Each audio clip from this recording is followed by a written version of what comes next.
ଆଜି ଆଦ୍ୟା ରଶ୍ମିଙ୍କୁ ପ୍ରକୃତ ସତ କଥା କହିଦିଅନ୍ତି ଯେ ରାଜବୀର ତାଙ୍କର ହଜବେଣ୍ଡ ନୁହନ୍ତି। ସେ କେବଳ ତାଙ୍କର ଶରୀରର ଅସ୍ତିତ୍ୱକୁ ବ୍ୟବହାର କରି ଅଂଶ ପାଖରୁ ପ୍ରତିଶୋଧ ନେବାକୁ ଚେଷ୍ଟା କରନ୍ତି। ହଁ ଦର୍ଶକ ବନ୍ଧୁ, ଆଜି ଆଦ୍ୟା ରଶ୍ମିଙ୍କୁ କାକୁତି ମିନତି କରି ତାଙ୍କ ଶରୀର ପୁଣି ଥରେ ଫେରିବା ପାଇଁ ନେହୁରା ହୁଅନ୍ତି।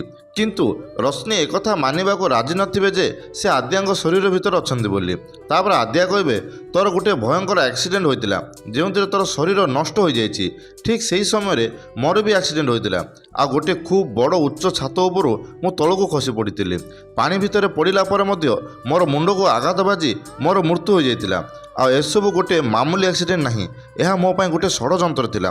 ତାପରେ ରଶ୍ମି କହିବେ, ୱାହ, କି ସୁନ୍ଦର କାହାଣୀ ତିଆରି କରୁଛୁ ତୁ। ଯାହା ହଉ, ମାନିଗଲି ତୋତେ।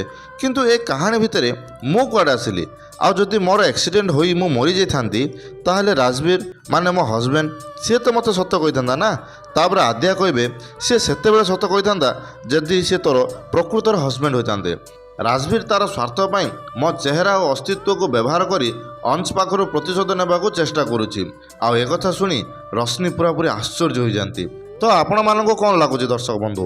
କ'ଣ ପ୍ରକୃତ ସତ କଥା ଜାଣିଲା ପରେ ରଶ୍ମି ଆଦ୍ୟାଙ୍କ ଶରୀର ତ୍ୟାଗ କରିଦେବେ କି? ଆମକୁ କମେଣ୍ଟ ମାଧ୍ୟମରେ ନିଶ୍ଚିତ ଜଣାନ୍ତୁ।